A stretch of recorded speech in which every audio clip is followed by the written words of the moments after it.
सर्वधर्मस्थापकस्त्वं सर्वधर्मस्वरूपकः आचार्याणां महाचार्यो रामकृष्णाय ते नमः। यथाग्निर्दायिका शक्ति रामकृष्णे स्थिता हि या सर्वविद्यास्वरूपान्ता शारदां प्रणमाम्यहम्। शारदां प्रणमाम्यहम्। परतत्त्वे सदालीनो रामकृष्ण समाज्ञया यो धर्मस्थापनरतो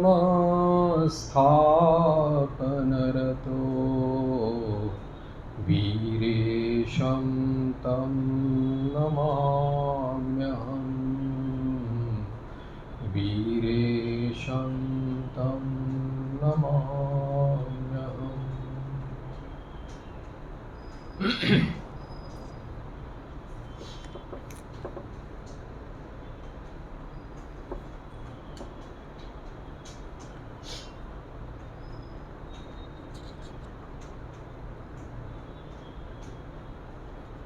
अनंत भावमय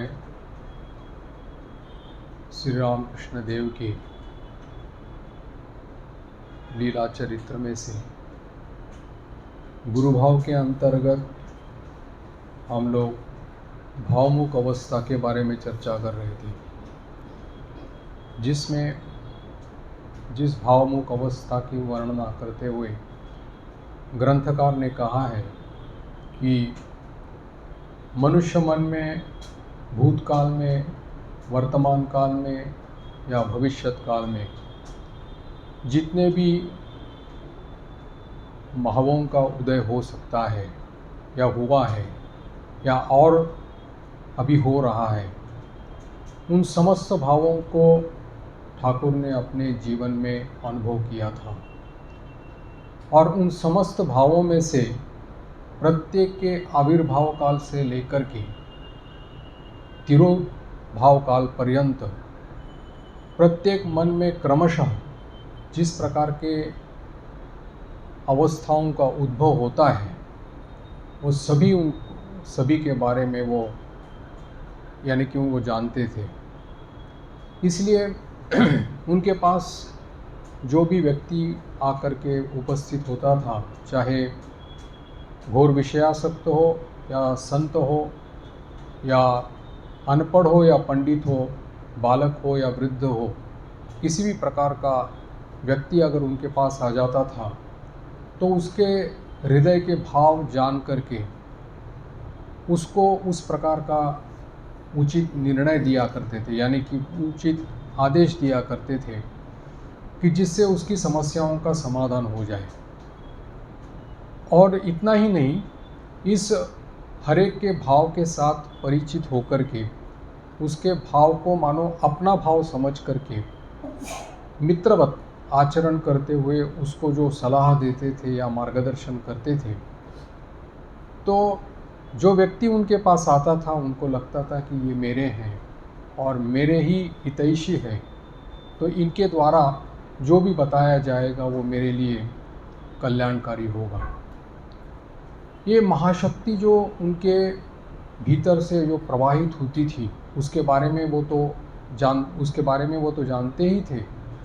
और इसी महाशक्ति के कारण ही इन भावों को ठीक ठीक तरह से समझते हुए उनको सांत्वना देना या उनको उस प्रकार से परिचालित करना या मार्गदर्शन करना इसी महाशक्ति के द्वारा संभव हो सकता था।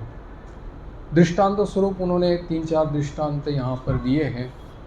जैसे कि पहला दृष्टांत उन्होंने मणिमोहन का दिया है, जो ठाकुर के भक्त थे, जिनको पुत्र शोक हुआ था। और पुत्र शोक होने के कारण में वो ठाकुर के पास आकर के सांत्वना पाने के लिए आए थे।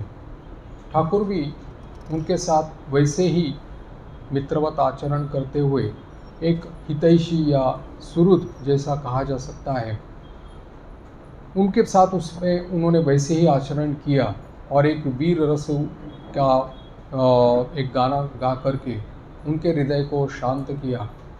पास बैठ कर के उन्होंने उनको ये कहा कि पुत्र शोक का संभालना कोई बड़ी मतलब बहुत कठिन बात है, क्योंकि एक अपना ही शरीर से निकला हुआ अंग मानो है। और इसीलिए ठाकुर ने उनको ये कहा था कि मुझे भी ऐसा ही हुआ था, जब मेरे भतीजे अक्षय की मृत्यु हो गई थी, तब मैंने ऐसे ही अनुभव किया था कि मेरे भी भीतर में मानो कोई अंगोछा जो है निचोड़ रहा है। तो वो उपलब्धि जो उनको हुई थी, उस प्रकार का जो अनुभव उनको हुआ था, वही उन्होंने मणिमोहन के साथ में वो साझा किया था, और जिसके कारण में वो भी उस ठाकुर के इस भाव को, यानी कि ठाकुर के इस सांत्वना को, सहानुभूति को, उनके द्वारा दिए गए इस मार्गदर्शन पे, यानी कि वो शांत हो गए, तो उनका भाव शांत हो गया था। तो वो होता ये हुआ है कि यानी कि मनुष्य मात्र का, यानी कि मनुष्य मन के स्पंदन मात्र से ही वो समझने की जो अद्भुत क्षमता ठाकुर में थी, वो इस भावमुख अवस्था के कारण हुई थी। दूसरा दृष्टांत यहाँ पर दिया गया है कि किसी युवक ने अगर उनको पूछा है कि काम भाव कैसे दूर हो जाएगा, तब ठाकुर ने अपना ही उदाहरण देकर के कहा था कि किसी समय उनके भी हृदय में, यानी कि उनके भी जीवन में एक बार देह बोध आया था, शरीर बोध आया था, और इसलिए उन्होंने बहुत ज़ोर से अपने जगन माता के पास प्रार्थना की थी, और इस प्रार्थना के कारण में उनका शरीर बोध चला गया था। मानो युवक के साथ बातचीत करते वो भी अपने एक जैसे ही, उनके जैसे ही युवक बन गए थे, और उन्होंने कहा कि देखो, खूब प्रार्थना करना और नाम जप करना, इसी से ही, नाम जप के प्रभाव से ही वो ये मन के जो कुभाव है वो सब दूर हो जाएंगे, और जो आ रहे हैं विकार, जो आ रहे हैं संस्कार के कारण जो हमारे भीतर में आ रहे हैं, उसको बिल्कुल उसके तरफ ध्यान नहीं देना, उसको नज़रअंदाज कर देना। जितनी उसके प्रति हमारी हेय बुद्धि रहेगी, उतने ही वो अपने आप चले जाएंगे मानो। और एक समय ऐसा आएगा कि ऐसे विकार कभी हमारे जीवन में थे, ऐसा ही पता नहीं चल जाएगा। तो इस प्रकार से उसको ढाढ़स देते हुए वो अपने उस युवक के साथ युवक ही मानो बन गए थे। तीसरा दृष्टांत यहाँ पर उन्होंने दिया है कि स्वामी योगानंद जी महाराज का, जो उस समय दक्षिणेश्वर में ही ठाकुर ये जो मंदिर है, काली मंदिर जो है, उसके पास ही रहा करते थे, और उन्होंने भी उस प्रकार से उस समय जब ठाकुर के पास आना जाना करते थे, उस समय उनकी आयु करीब 14 साल 15 साल की होगी। तो उन्होंने ठाकुर के पास आकर के वही प्रश्न किया था कि काम कैसे दूर हो जाएगा, काम विकार कैसे दूर हो जाएगा। और उस समय पंचवटी में, दक्षिणेश्वर की पंचवटी में उस समय एक हठयोगी वहाँ पर आए हुए थे, कुछ दिनों से वहाँ पर निवास कर रहे थे, और इसलिए इन्होंने भी, योगेन महाराज ने भी उन हठयोगी को देखा था और उनकी क्रियाएं देखी थी। तो जब उन्होंने ये प्रश्न किया, तब उनको लगा कि ठाकुर कम से कम उनको कोई एक प्रक्रिया बता देंगे, या खरीद की खाने के लिए बोएंगे, या आसन बता देंगे, ऐसा उनको लगा था, या प्राणायाम सिखा देंगे इसके लिए। लेकिन हुआ विपरीत। लेकिन ठाकुर ने उनको ये कहा कि खूब हरिनाम करो, खूब नाम जप करो, उसी से ही सब काम दूर हो जाएगा। सुना योगेन महाराज ने, लेकिन उनको बिल्कुल ही, उसको कहा जाता है कि रुचिकर नहीं हुआ। उनको लगा कि हो सकता है इनको कोई आसन या प्राणायाम या कोई प्रक्रिया न मालूम होती हो, इसीलिए उसको ये नज़रअंदाज करते हुए एक दिन वो स्वयं, वो जो पंचवटी में हठयोगी आए थे, उसके पास जाकर के उसकी बात बड़ी ध्यानपूर्वक सुनने लगे। सहसा वहाँ पर ठाकुर उपस्थित होते हैं और उसका हाथ पकड़ करके उसको अपने कमरे की ओर खींच के ले जाते हैं और कहते हैं, तू वहाँ क्यों गया था, वो तो हठयोगी है, हठयोगी की क्रियाओं को सुनने से और सीखने से पूरा मन हमारा शरीर के ऊपर चला जाएगा। जो मन भगवान को देना है वही शरीर पर चला जाएगा, ये कौन सी बात हो जाएगी। इसलिए उसके पास मत जाना। योगेन महाराज को लगा कि हो सकता है कि उनके पास मैं फिर कभी न जाऊं। इस भय के कारण उन्होंने मुझे वहाँ से खींच करके ले आया। लेकिन योगेन महाराज कहते हैं कि उनकी कृपा की कोई सीमा नहीं थी और मेरे भीतर, क्योंकि अंतर्यामी थे ही, मेरे भीतर में अनुचित भावों को अनुभव करते हुए भी उन्होंने मेरे ऊपर वो कृपा की। मैंने सोचा कि योगेन महाराज कह रहे हैं कि मैंने सोचा कि क्यों ना ठाकुर ने कहा है नाम खूब करो, तो नाम करके देख ही लिया जाए।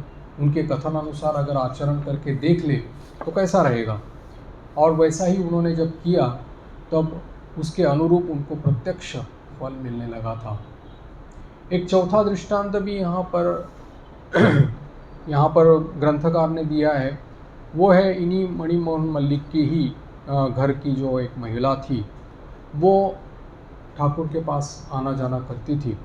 तो उन्होंने एक बार आकर के ठाकुर को अपनी मन की अवस्था निवेदन किया और कहा कि मैं जब ध्यान करने बैठती हूँ तो मेरी आँखों के सामने एक ऐसा चेहरा आता है कि उसके कारण मेरा मन विक्षिप्त होने लगता है और वही चेहरा मुझे मेरे मन को खींच लेता है। सुनते ही ठाकुर ने कहा कि ऐसा कौन व्यक्ति है या ऐसा कौन है कि जिसके कारण तुम्हारा मन विक्षिप्त होता है या उसके प्रति खींच लिया जाता है। तब महिला ने कहा कि मेरा एक भांजा है, वो छोटा है, बालक जैसा है और उसका ही मैं पालन पोषण करती हूँ। तो जब मैं ध्यान में बैठती हूँ तो उसी का ही चेहरा आता है और वही बड़ा विक्षिप्त मेरा मन विक्षिप्त कर देता है। ठाकुर ने उसको तुरंत कहा था कि जो करती हो करती रहो, कोई समस्या नहीं है। उसको जैसे नहलाती हो, खिलाती हो, वस्त्र पहनाती हो, वैसे करती रहो, लेकिन उसमें बाल गोविंद का आरोप करो, यानी कि बाल गोपाल ही, भगवान ही तुम्हारी ये सेवा ग्रहण कर रहे हैं और तुम उनको ये सब कुछ अपनी सेवा परिचर्या के द्वारा संतुष्ट कर रही हो, ऐसा सोचना। मनुष्य क्यों सोचोगी उसके बारे में। इसलिए बाल गोपाल ही तुम उसको सोच करके उसकी सेवा करना। देखोगी तुम्हारा ये मन जो विक्षिप्त होता था या अस्वस्थ होता था वो दूर हो जाएगा। और वैसे ही उन्होंने इस यानी कि उनकी बेटी ने, मणिमोहन की बेटी ने जो उसको जब अनुसरण किया, ठाकुर ने जैसे कहा था उसने अनुसरण कर दिया, तब उसका भी उनको प्रत्यक्ष फल मिलने लगा और जहाँ मन विक्षिप्त होता था वहाँ उसको भाव समाधि लगने लगी। तो ये सभी दृष्टांत जो है, जो इसी दिए गए हैं, वो ठाकुर के भावमुख अवस्था में रहते समय उनके भावों के साथ तादात्म्य करते हुए, उनके जैसा बनते हुए, मित्रवत आचरण करते हुए उनको मार्गदर्शन करते थे।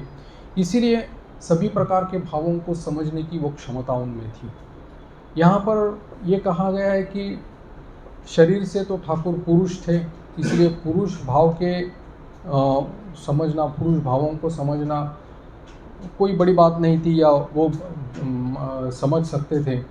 लेकिन स्त्रियों के भी जो भाव रहते हैं उन भावों को भी समझने की उनकी क्षमता थी और वो ठीक उन सब के भाव वो समझ जाते थे। और ये देख करके भी महिलाओं को भी उसका आश्चर्य लगता था। जैसे ठाकुर के पास जो भी महिला भक्त आना जाना करती थी, वो कहा करती थी कि ठाकुर के पास हम लोग बैठते हैं लेकिन हमको कभी धारणा नहीं होती, लेकिन ऐसा कभी हमारे मन में नहीं आता, सोच में भी नहीं आता कि ठाकुर पुरुष है। हमें ऐसा ही प्रतीत होता है कि वो भी हमारे जैसे ही है। और जैसे कि पुरुषों को देखने के बाद में महिलाओं को जो संकोच होता है वो भी हमको वहाँ पर नहीं होता। और इसका कारण ये था कि ठाकुर के जीवन में दोनों भावों का अद्भुत समावेश था और इस भावमुख अवस्था में रहने के कारण वो खुद ही नहीं जानते थे कि वो स्वयं पुरुष है या स्त्री है। आत्म तत्व में, यानी कि देह बोध शून्य होने के कारण में, केवल आत्म तत्व में लीन रहने के कारण वो सभी भावों को समझना और उस प्रकार से उसके साथ व्यवहार करना। तो इसलिए स्त्री भावों को भी वो उनको समझने की उनकी जो क्षमता थी, इसके कारण उनको कभी संकोच नहीं होता था। यहाँ पर श्री सुखदेव जी महाराज का भी उदाहरण यहाँ पर दिया है कि जैसे वो जन्म लेते ही, वो अपने मातृगर्भ से जन्म लेते ही वो जैसे छूट करके जा रहे थे, वैराग्य के भाव से चल जा रहे थे, और रास्ते में जैसे कि अप्सराएं स्नान कर रही थी, सुखदेव जी को देख करके उनको बिल्कुल कोई लज्जा संकोच नहीं हुआ। तो उसका कारण जब पूछा गया तब उन्होंने कहा कि ये जो महापुरुष गए तो उनका शरीर बोध ही नहीं है, ये तो ब्रह्मबोध में स्थित है, तो इसके लिए उनको देखते ही हमारे मन में कभी लज्जा या संकोच नहीं आया। तो इस प्रकार से देखा जाता है कि ठाकुर के पास यानी कि बिना किसी संकोच से सभी संभ्रांत परिवार की महिलाएं जो थी वो आना जाना करती थी।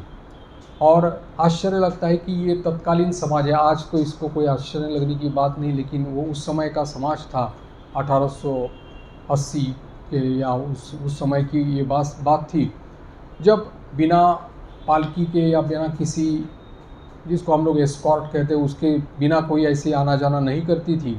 वहाँ पर ये महिलाएं ठाकुर के पास बिना किसी संकोच से पैदल चल कर के भी आती थी, नाव से आती थी, और कभी कभी उनके लिए उनकी जो प्रिय चीज़ रहती है, खाने की चीज़ रहती है, वो भी बाज़ार से जा कर के खरीद करके उनके लिए लाती थी और फिर से पैदल वापस कलकत्ते चली जाती थी।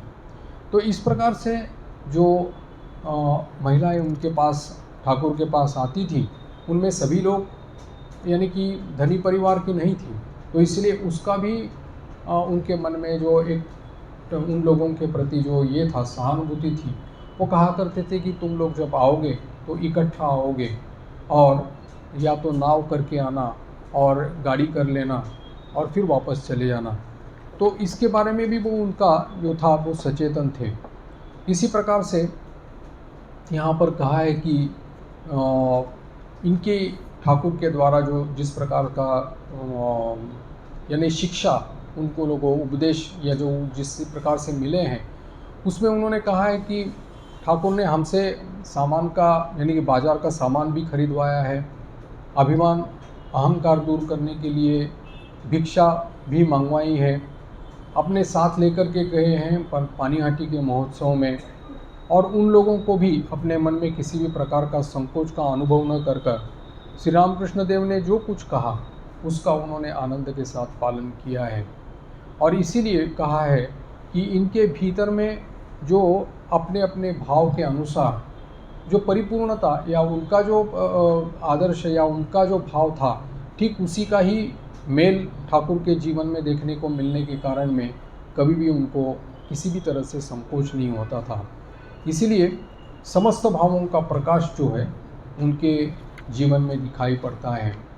यहाँ पर कहा है कि इस भावमुख अवस्था की जो ठाकुर जो सभी भावों को समझ सकते थे, उसमें उनके खुद के जो उनकी जो खुद की बात है, वो कहा करते थे कि लोगों को देखने से ही मैं जान जाता था कि कौन कैसा है, कौन अच्छा है, कौन बुरा है, कौन सुजन्मा है, कौन कुजन्मा है, कौन ज्ञानी है, कौन भक्त है, किसका इस जन्म में होगा, किसका बाद में होगा। ये सब कुछ बात मैं समझ सकता हूँ, लेकिन किसी को बताता नहीं क्योंकि उसके मन में कष्ट हो जाएगा। तो कहा करते थे कि इस भावमुख अवस्था में रहते समय उनको सब समय इस जगत प्रपंच की, सृष्टि की जितनी भी वस्तुएं हैं, व्यक्ति है, स्थान है, सब कुछ उनको भावमय प्रतीत होते थे। चाहे स्त्री पुरुष हो, या चाहे पशु पक्षी हो, या चाहे लकड़ी मिट्टी, या जैसे स्थूल पदार्थ भी हो, ठोस पदार्थ भी हो, वो सभी के सभी एक ही विराट मन से निकले हुए पृथक पृथक ऐसे माने अलग अलग भाव समष्टि के रूप में भावमय प्रतीत होते थे, और फिर वहाँ पर कुछ देर तक स्थित रह करके उसी में विलीन हो जाते थे। और इसीलिए इस यानी कि मनुष्य जन्म की जो एक चरम लक्ष्य जो है वो तो उन्होंने प्राप्त किया था, लेकिन ये प्राप्त करने के बाद में भी माँ जगदम्बा का अभिप्राय समझ करके उन्होंने इस द्वैत और अद्वैत की दोनों की भाव दशा को छोड़ करके उन्होंने इस अवस्था में रहना पसंद किया था, अपनी इच्छा से नहीं, माँ की इच्छा से, कि अपना जो विद्या का मैं लेकर के, जिसको कहते थे पक्का मैं, विद्या का मैं, इसका अवलंबन लेकर के उन्होंने जगन मंगल स्वरूप यानी कि लोक कल्याण उन्होंने किया था। अब हम लोग थोड़ी सी इसमें ठाकुर की जो ये भावमुख अवस्था है इसके बारे में थोड़ी सी चर्चा इसमें करेंगे। देखा जाए तो भावमुख अवस्था या भावमुख ये जो शब्द है हम लोगों को कहीं भी शास्त्र में सुनाई नहीं पड़ता, न वेदांत दर्शन में है, न वेदांत की जो परिभाषा है उसमें ये भावमुख शब्द नहीं है।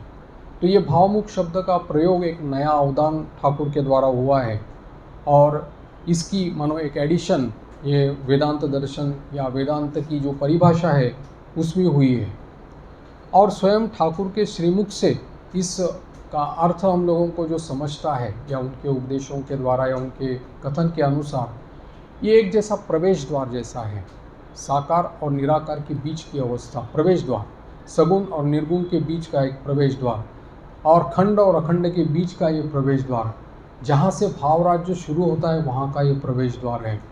और ये अवस्था ऐसी है कि जहाँ निर्गुण और सगुण उसके बीच में रहते हुए भी किसी भी भाव में विचरण करना उनके लिए संभव हो सकता था। तो ये देहरी प्रदीप जैसा कहा है कि एक कगार जो कहते हैं उसमें खड़े रह कर के सभी भावों को आस्वादन करना, इस जगत का भी और उस जगत का भी उनको सब समय अनुभव होते रहना, तो ये अवस्था हम लोग कह सकते हैं। हालांकि इस अध्याय के पहले ही स्वामी शारदानंद जी महाराज ने ये कहा है कि भावमुख अवस्था को समझना और समझाना बहुत कठिन है। तो इसीलिए ठाकुर के ये जीवन में जो इस प्रकार की जो अवस्थाएं यानी कि भावमुख अवस्था है इसकी हम लोग अपनी क्षुद्र बुद्धि के अनुसार हम लोग थोड़ी सी चर्चा करेंगे। जैसे चैतन्य देव के महाप्रभु चैतन्य देव के जीवन में 3 अवस्थाएं कही जाती थी।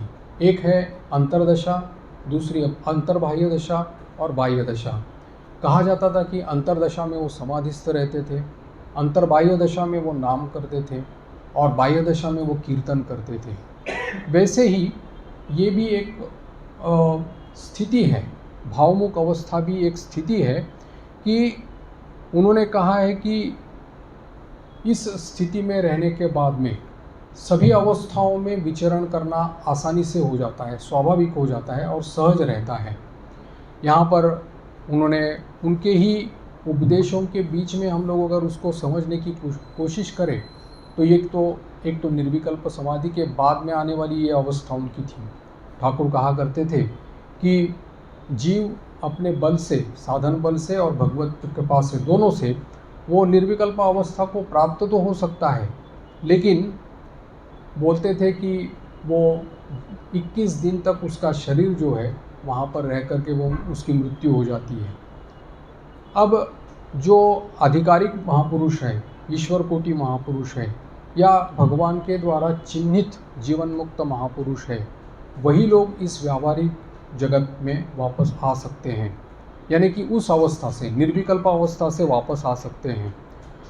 अब यहाँ पर कहा है कि भगवत इच्छा से ही यहाँ पर आकर के विश्व कल्याण के लिए या जीव कल्याण के लिए या अज्ञानी जीवों को मार्गदर्शन करने के लिए या उस भगवत प्रेम का आस्वादन करने के लिए ही उनका यहाँ पर फिर से व्यावहारिक जीवन यानी व्यावहारिक अवस्था में यहाँ पर वो फिर से पुनरागमन करते हैं।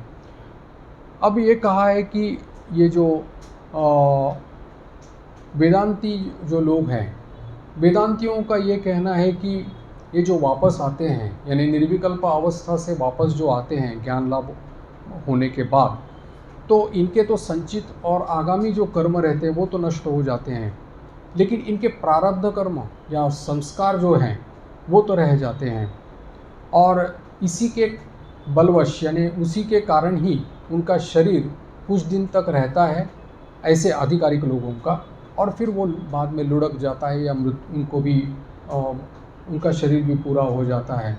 इसका स्पष्टीकरण देने के लिए वो एक उदाहरण देते हैं, जैसे कि एक पहिया रहता है, उस पहिया को अगर मानो लाठी से मार दो तो उसकी जो गति होती है यानी कि वो गति, वो जो मोमेंटम जिसको हम लोग कहते हैं, उस मोमेंटम से कुछ देर तक वो पहिया आगे चलता रहता है, गतिशील रहता है, और जब मोमेंटम ख़त्म हो जाता है तब वो पहिया लुढ़क जाता है और गिर जाता है। तो ये उदाहरण वेदांती लोग वहाँ पर देते हैं। लेकिन इसी के लिए ठाकुर ने प्रश्नवाचक चिन्ह खड़ा किया है कि अगर ये यानी कि इस प्रकार की प्रारब्ध कर्म या संस्कार जो है अगर कार्यरत रहने हैं तो इसके लिए भी तो कोई शक्ति की आवश्यकता है। बिना शक्ति के ये तो प्रारब्ध कर्म भी काम नहीं करेगा। अगर शक्ति नहीं तो वो मोमेंटम या गति जो बोल रहे हैं वो भी कहाँ से आएगा। तो इसीलिए इस भगवत सत्ता को यानी कि जो शक्ति कहा जाता है, इस शक्ति ही इस प्रारब्ध कर्मों को चलाने के लिए चाहिए। अगर वेदांतियों का कहना है कि कर्म ये और संस्कार अगर वो कह रहे हैं तो ये बिना शक्ति के तो ये हो नहीं सकता। और इसीलिए उन्होंने कहा है कि अगर शक्ति का अगर यहाँ से निकाल दी जाए तो वो मोमेंटम या गति भी उस पर काम नहीं करेगी और उसका शरीर यानी कि लुढ़क जाएगा। तो इसलिए ये उन्होंने कहा है, ये उदाहरण देकर के कहा है कि ये बात ही हम लोगों को उसका यानी कि इस बात का ही प्रारब्ध कर्म का या संस्कार का ही ठाकुर ने इसका खंडन किया है। और वो कह रहे हैं कि ब्रह्म और शक्ति अभेद है। जैसे उन्होंने कहा जब निष्क्रिय रहता है, कोई काम नहीं करता, तब उसको ब्रह्म कहा जाता है, निर्विशेष ब्रह्म कहा जाता है। और जब सृष्टि स्थिति प्रलय करता है तब उसको शक्ति कहा जाता है। दोनों तत्वता एक ही है, दोनों में कोई अंतर नहीं। और उसका सीधा सिंपल उदाहरण ठाकुर ने दिया है सांप और उसकी टेढ़ी मेढ़ी गति। जैसे सांप रहता है, अगर चुपचाप पड़ा रहता है तो भी सांप है, और वो टेढ़ी मेढ़ी गति से अगर वो जा रहा है, गति से जा रहा है, तो भी तो वो सांप ही है। फर्क किस में आ गया? अवस्था में फर्क आ गया। तो वैसे ही सृष्टि स्थिति प्रलय जब करता है तब उसको हम लोग आद्या शक्ति कहते हैं, जगन माता कहते हैं। और वही जब निष्क्रिय हो जाता है तब वही पर ब्रह्म कहा जाता है।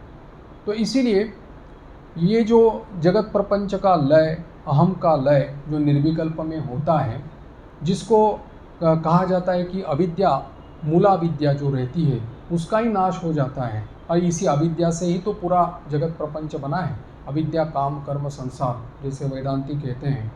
अगर अविद्या का ही नाश हो गया तो फिर संसार बचा कहाँ?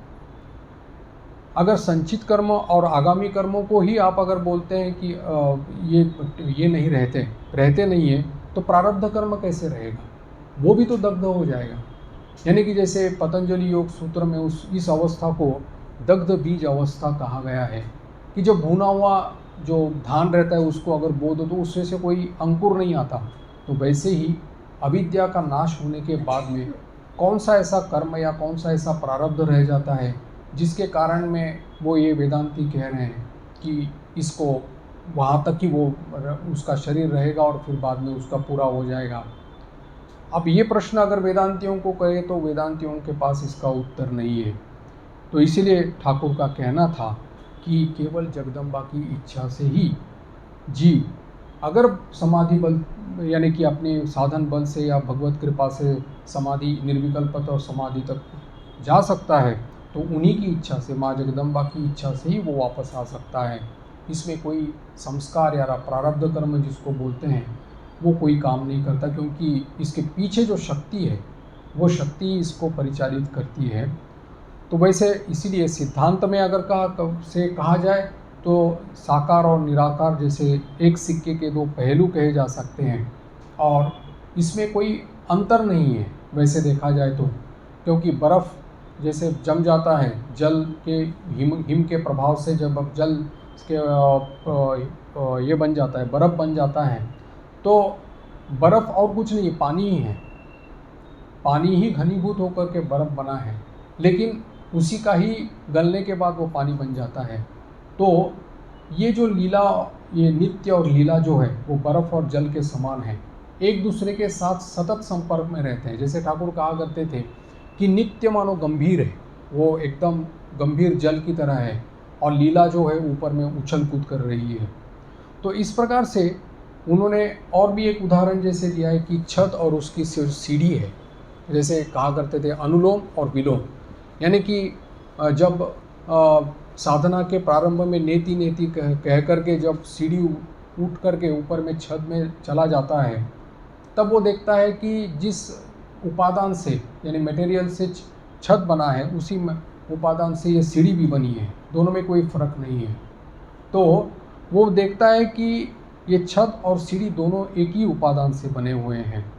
तो वैसे ही समाधि से वापस लौटा हुआ जो ये रहता है आधिकारिक महापुरुष या जीवन मुक्त महापुरुष जो रहता है, वो देखता है कि जीव जगत चतुर्विंशति तत्व जो है वो सब वही बने हुए हैं, और ये जो सामने जो जगत प्रपंच भास रहा है वास्तविक नहीं है, जो भासमान है वो केवल प्रभु की त्रिगुणात्मिक लीला है।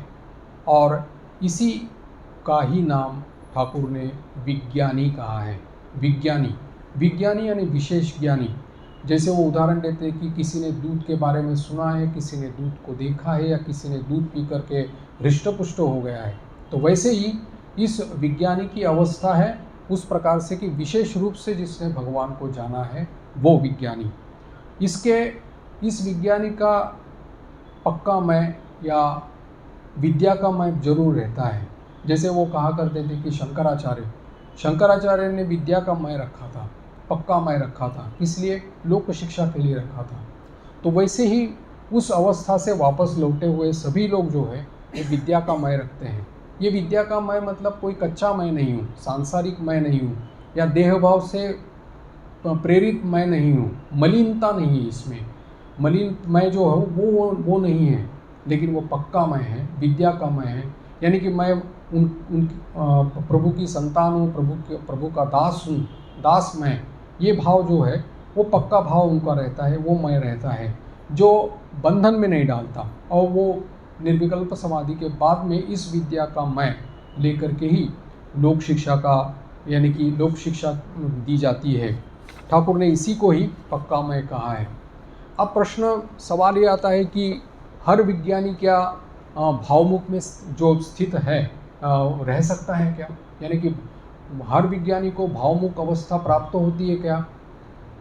ऐसा नहीं कहा जा सकता, क्योंकि इसका कारण ये है कि विज्ञानी यद्यपि प्रभु कृपा से साकार और निराकार दोनों की उपलब्धि करता है, उसके साथ तादात्म्य बोध तो उसका होता है, लेकिन सब भावों में परिपक्व होकर के सभी भावों में विचरण करना और उसका चरम लक्ष्य प्राप्त करना, और सभी भावों में विचरण करते हुए सामने हुए आए हुए साधकों के साथ में उसके तद्रूप उस भावों के साथ उसके साथ व्यवहार करना, ये कोई सामान्य यानी कि आधिकारिक पुरुष नहीं कर सकता, या ईश्वर कोटि का भी महापुरुष अगर भगवत इच्छा हो तो ही कर सकता है, नहीं तो ये केवल खास अधिकार जो कहा जाएगा वो केवल अवतार पुरुषों का ही रहता है। हम लोगों को मालूम है ठाकुर ने जिस प्रकार से ये भावमुख में रह कर के सभी व्यवहार किए हैं अपने अपने भक्तों के साथ में। हम लोग जानते हैं कि इसमें केवल एकमात्र आधिकारिक महापुरुष के तौर पर स्वामी विवेकानंद जी जो थे उन्होंने ही इस भावमुख अवस्था में रह कर के फिर विश्व कल्याण का काम किया, लेकिन इसमें भी तरतम भाव हो सकता है जिसके बारे में हम बहुत हमारी अल्पज्ञता है इसके बारे में। स्वामी ब्रह्मानंद जी महाराज जो ठाकुर के मानस पुत्र थे वो भी इसी अवस्था में रह कर के यानी कि उन्होंने काम किया है। लेकिन जैसे अवतार पुरुष जिस प्रकार से सहज भाव से विचरण करते हुए सभी लोगों के साथ उस प्रकार का संपर्क स्थापन करते हुए अपने भाव का आदर्श उनमें देखा जाता है, वो अवस्था इन ईश्वर कोटि महापुरुषों को भी प्राप्त होती है क्या? इसके बारे में कुछ कहा नहीं जा सकता।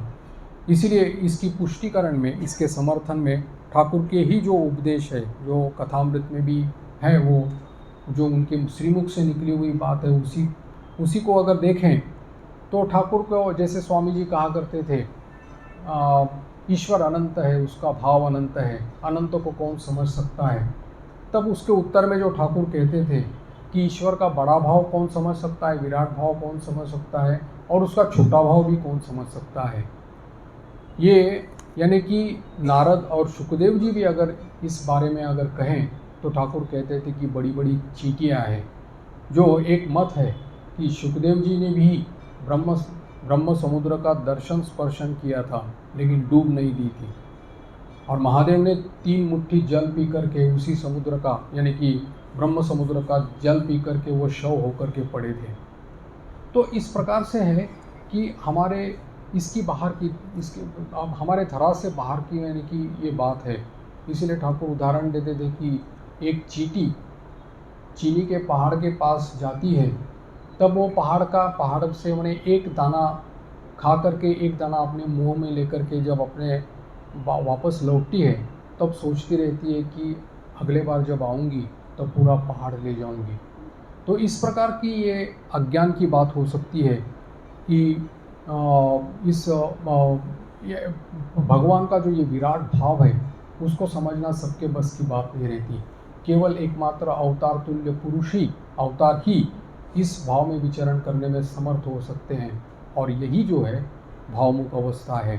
ठाकुर कहा करते थे कि जैसे भाव हस्ती, जैसे कहते हैं कि छोटे अगर जलाशय में अगर कोई हाथी प्रवेश करे तो तहस नहस कर देता है, लेकिन अगर बहुत बड़ा विशाल जलाशय है उसमें अगर हाथियों की झुंड भी अगर जाए तो इतना ये नहीं तहस नहस नहीं कर सकती।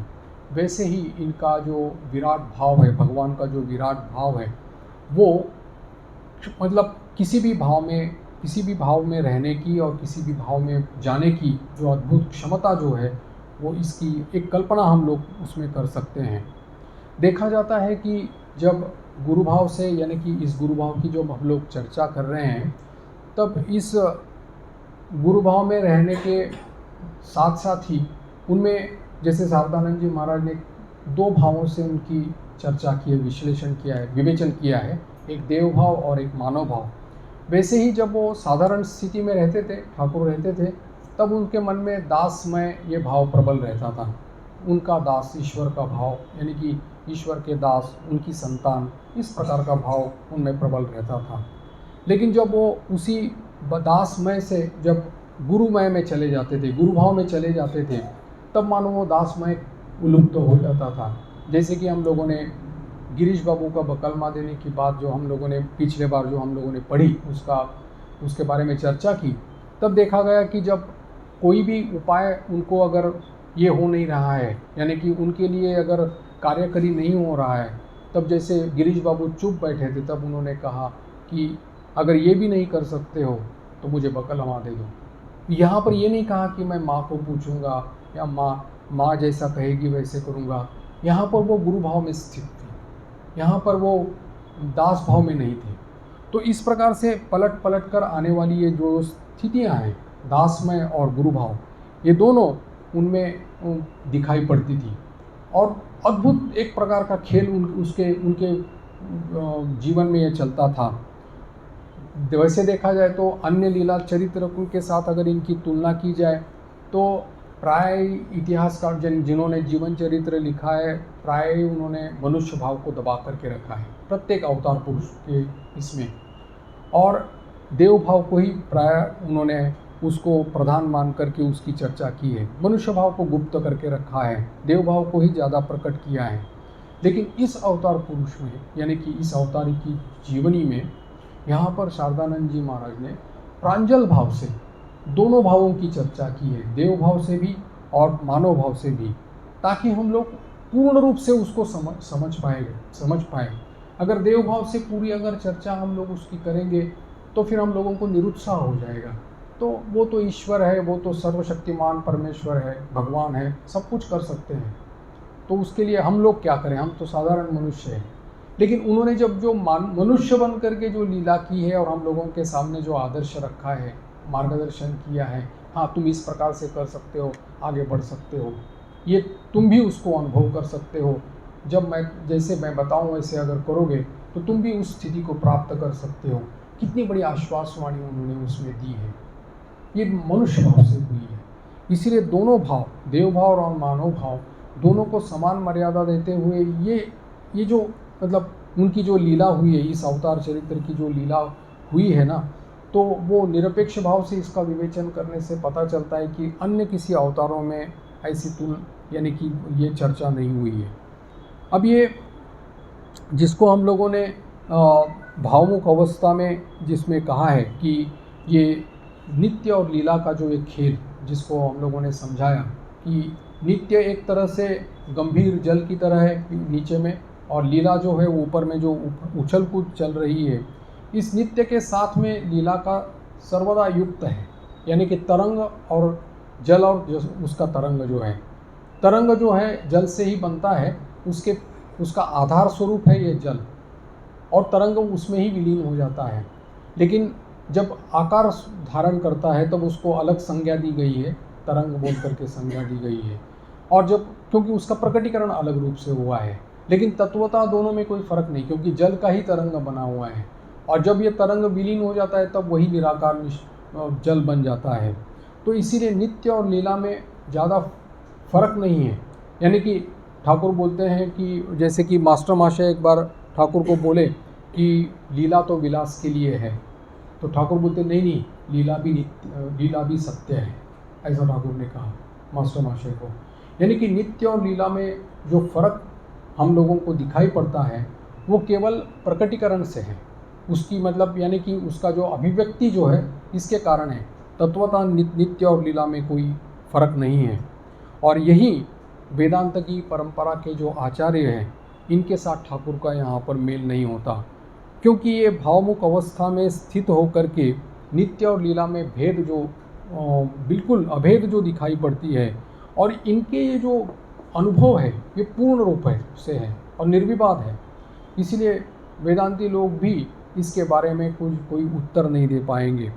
और इस अवस्था में रह कर के ही ठाकुर ने जगन मंगल की इच्छा करते हुए विश्व कल्याण किया है। यानी कि उनकी इच्छा और भगवत इच्छा मानो एक हो गई है। जैसे वो संतान भाव से रहते थे, माँ और संतान की उनकी थी, तो एक रूप से माँ ही संतान बनी है और दूसरे रूप से संतान ही माँ बने हैं। दोनों की इच्छा में वास्तविक कोई फर्क नहीं है। तो इस अवस्था में रह कर के उनके पास से जो अबाधित जो कृपा स्रोत बहा है, मतलब धारा बही है, उससे अनगिनत लोगों का, भक्तों का यानी कि कल्याण जो उसमें हुआ है। और इसके पीछे उनकी एक ही शुभ इच्छा थी या कल्याणमयी इच्छा थी, वो ये थी कि प्रत्येक जो उनके पास आए तो उनको शीघ्र ही भगवत प्राप्ति हो जाए। यही उनकी महती इच्छा थी।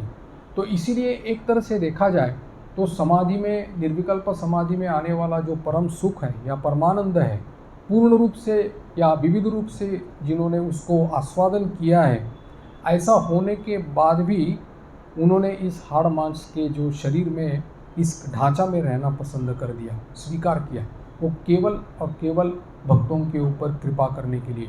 ये उनकी महती कृपा उनके ही इस जीवन से प्रकट होती है। इसीलिए हम लोग देखते हैं कि ये जो भावमुख अवस्था जो है, इसमें उन्होंने नित्य यानी कि भूतकाल, वर्तमान काल और भविष्यत काल, इसमें जो ये क्रमशः जो हर एक के जीवन में आते हैं, उन तीनों को उनके वैश्विक मन में एक नित्य वर्तमान की स्थिति प्राप्त हुई थी और उसी से उनकी लीला बन गई थी। और ये कहीं भी, जैसे कि उन्होंने विभिन्न संप्रदायों की जो साधना किया और उनका चरम लक्ष्य बहुत ही कम समय में हासिल किया था, लेकिन बाकी जो धर्मों की जैसे उन्होंने साधना की थी, जैसे कि इस्लाम की और ख्रिस्त धर्म की भी जो साधना की थी, तो उस समय उन्होंने उनके धर्म की जो सार बातें हैं, जो उनका निचोड़ है, उसको उन्होंने ग्रहण किया था। और उसको ग्रहण करके उस अपने व्याकुलता के बल पर, आंतरिकता के बल पर उन साधना, उसके अनुसार साधना करते हुए उसका भी चरम लक्ष्य उन्होंने वहाँ पर यानी कि उनको प्राप्त हुआ था। यहाँ पर जो कहा जाता है कि किसी भी संप्रदाय या किसी भी धर्म में अगर साधना करनी हो तो हम लोगों को उनके धर्म के अनुसार जो अनुष्ठान है वैसे करने पड़ेंगे, तब जाकर के उनकी यानी कि उसमें उस प्रकार की उपलब्धि हो जाएगी। तो ये ठाकुर ने अपने दृष्टांत से दिखा दिया कि ये गलत है, कि अगर उनका सार भाव ग्रहण किया जाए, उनका निचोड़ जो है वो ग्रहण किया जाए और उसके अनुसार साधना की जाए, तो उस धर्म का भी जो चरम लक्ष्य है वो प्राप्त किया जा सकता है। और इसीलिए अपने दृष्टांत के द्वारा उन्होंने यह दर्शाया कि प्रकृत धर्म जो है वो अनुभूति है, यानी कि आध्यात्मिक अनुभूति को ही धर्म कहा जा सकता है, कि अनुष्ठानों में धर्म नहीं समाया है। इसलिए हम लोग जो ये भावमुख अवस्था की जो चर्चा इसलिए की हम लोगों ने, कि ठाकुर किस अवस्था में रह कर के उन्होंने पूरी लीला की है, उसका एक हम लोगों को थोड़ा सा अंदाज आ सकता है। और इसीलिए हमने कहा कि ठाकुर के इस भावमुख अवस्था का आधिपत्य जो उनके जीवन में रहा था, इसी से उनको प्रतीत होता था कि जो माँ है वही वो है, और वो जो है वही माँ है। उनकी इच्छा और माँ की इच्छा मानो एक हो गई है। जैसे कहा जाता है कि चिन्मय श्याम चिन्मय धाम चिन्मय नाम, तो इस प्रकार से इसकी ये भावमुख अवस्था है। और इस भावमुख अवस्था में रह कर के उन्होंने जगत कल्याण किया था। अब ये हुई बात भावमुख अवस्था की। अब यहाँ द्वितीय अध्याय में, गुरु भाव के इस द्वितीय अध्याय में यहाँ पर ग्रंथकार ने कुछ बातों की चर्चा यहाँ पर की है।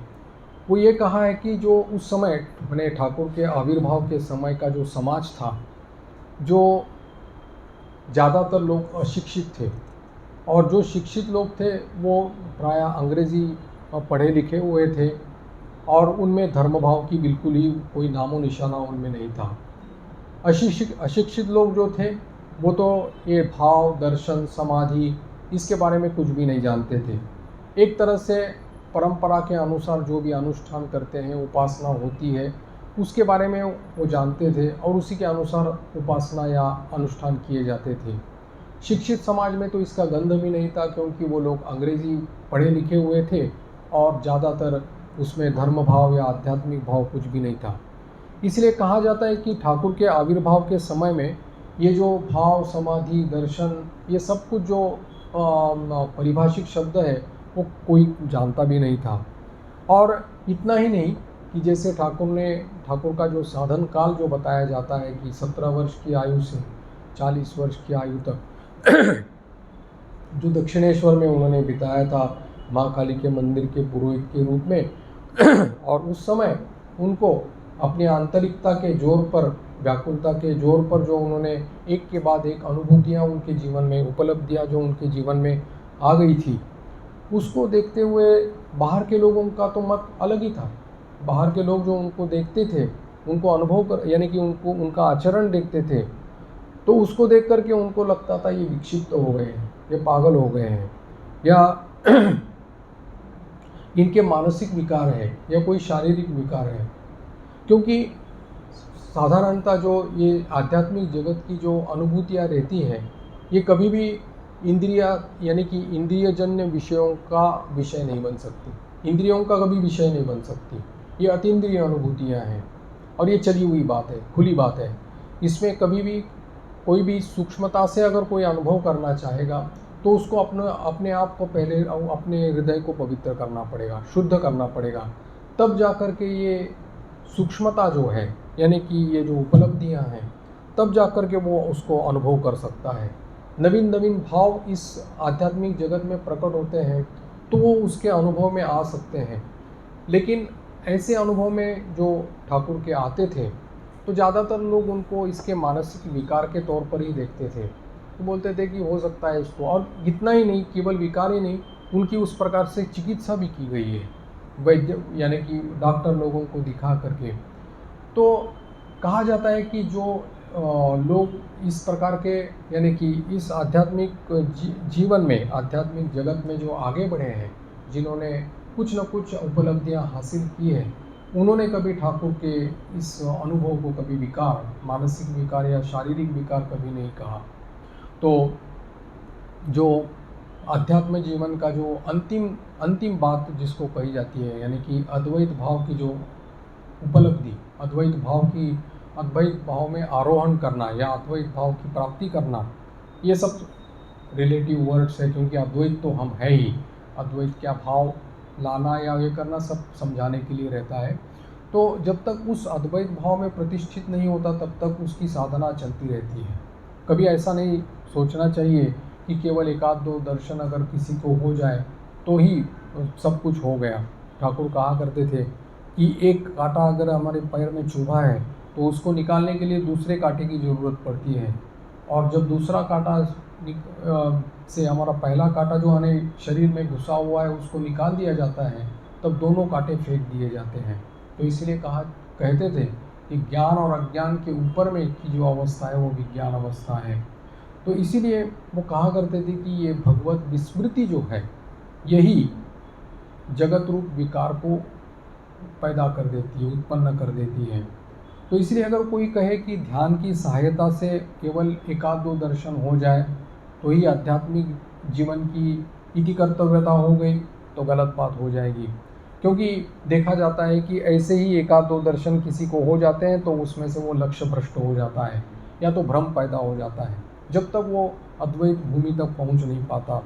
इसलिए यहाँ पर कहा गया है कि साधारणतः ये जो हम लोग जिसको भगवत प्राप्ति कहते हैं, ईश्वर लाभ कहते हैं, भगवान लाभ कहते हैं, जो हमारे जीवन का उद्देश्य है, तो उसके बारे में हमारी जो धारणा रहती है वो बहुत एक तरह की वेग जिसको बोलते हैं उस प्रकार की रहती है। बहुत ही उसका यानी कि सूक्ष्म धारणा हम लोग उसकी नहीं कर सकते। हम लोगों को लगता है कि साकार रूप में जिस प्रकार से हम लोग अपने आराध्य देव को देखते हैं मूर्ति में या फोटो में जैसे देखते हैं, वैसे ही मानो हमारे सामने आकर के उपस्थित हो जाएंगे और हमको दर्शन देखते हैं। सोच गलत नहीं है, ठीक है, लेकिन वही केवल उसका मार्ग है, यानी कि वही एकमात्र उपलब्धि है, इसको सोचना संकीर्णता हो जाती है। इसीलिए यह कहा है कि ये जो दर्शन जिसको कहा जाता है, वो दर्शन अगर हमारे जीवन में अगर कुछ परिवर्तन नहीं ला देता तो उस दर्शन का कोई मतलब नहीं रहता। इसलिए यहाँ पर धर्म पथ या अध्यात्म पथ पर चलने वाले लोगों के लिए यहाँ पर ठाकुर का कहना था कि जैसे एकनिष्ठ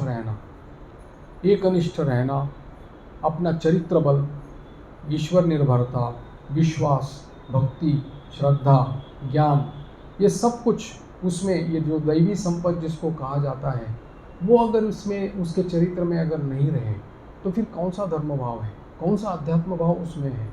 एक आध दो दर्शन हो गए और हम लोगों को कई ऐसे हम लोगों को सुनाई पड़ते हैं कि स्वप्न में दर्शन हो गए या कहीं ऐसा एक आध दो दर्शन किसी ने हो गया। लेकिन प्रश्न ये खड़ा होता है कि ये दर्शन होने के बाद में भी क्या उसके जीवन में आमूल परिवर्तन आ गया, उसके चरित्र में कोई आमूल परिवर्तन आ गया। अगर नहीं आ गया तो उस दर्शन का कोई मतलब ही नहीं रहा, तो वो एक प्रकार के भ्रम ही हो गए, भ्रांति हो गई। तो इसीलिए उस दर्शन आदि के जो मूल्य है उसका मूल्य ही कोई नहीं रहा। लेकिन हाँ, अगर वो दर्शन होने के बाद में, यानी कि उस प्रकार का दर्शन होने के बाद में उसके अंतर जीवन में, बाह्य जीवन की बात नहीं कर रहे हैं, उसके अंतर जीवन में अगर आमूलाग्र परिवर्तन होता है और उसके जीवन की गति अगर पूरी तरह से संसार से खींच करके पूरी भगवत विमुखी हो जाती है, तब कह सकते हैं कि उसको ठीक ठीक दर्शन हुआ है। अगर नहीं तो फिर दर्शन हुआ और उसका भगवत चिंतन छूट जाए, ये कौन सी बात है। तो संसार का चिंतन चलता रहेगा और फिर भगवत दर्शन कैसे हो गया। तो इसीलिए यहाँ पर बड़ी सावधानी हम लोगों को ये करनी पड़ती है कि जिसमें इस दर्शन होने के बाद में भी हम लोगों को अपने आप से यानी कि जांचाई करनी है कि क्या हमारे जीवन चरित्र में कोई आमूलाग्र परिवर्तन आ गया, हमारे मन की गति क्या भगवान की तरफ चली गई, भगवत विमुखी हो गई, क्या हमारे भगवत स्मृति में निरंतरता आ गई, क्या संसार का चिंतन हमसे छूट गया। ये सब बातों को, ये सब प्रश्न अपने आप को करके फिर उसकी जांचाई करनी है। नहीं तो फिर यहाँ पर अपने आप में धोखा खाने का बहुत बड़ा एक ये रहता है।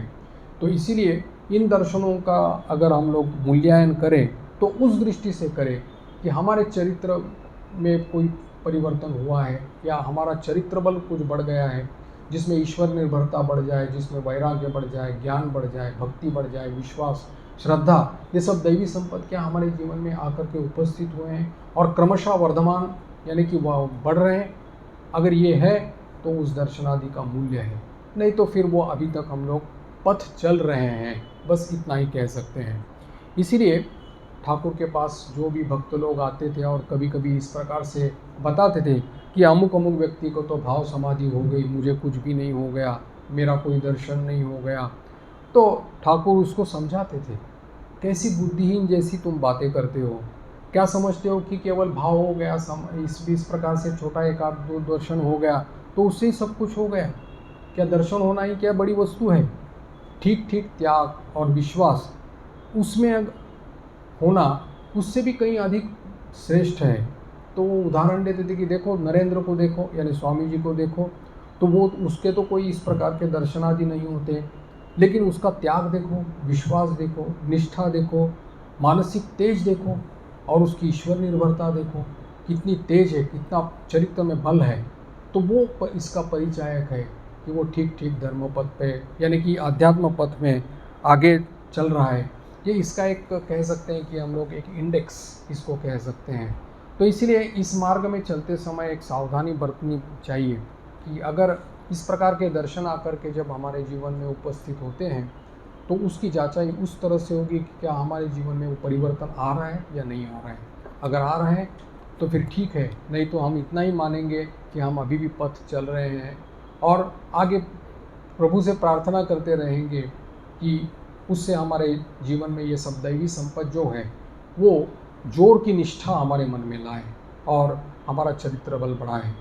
तो यही हमारे यानी कि इस दर्शन आदि का इसका ही मूल्यांकन तभी ठीक ठीक तरह से इस प्रकार से हो जाएगा। तो आज यहीं पर विराम कर देते हैं, आगे चर्चा आगे करेंगे। ओम शांति शांति शांति। हरि ओम तत्सत्। श्री राम कृष्णार्पणमस्तु।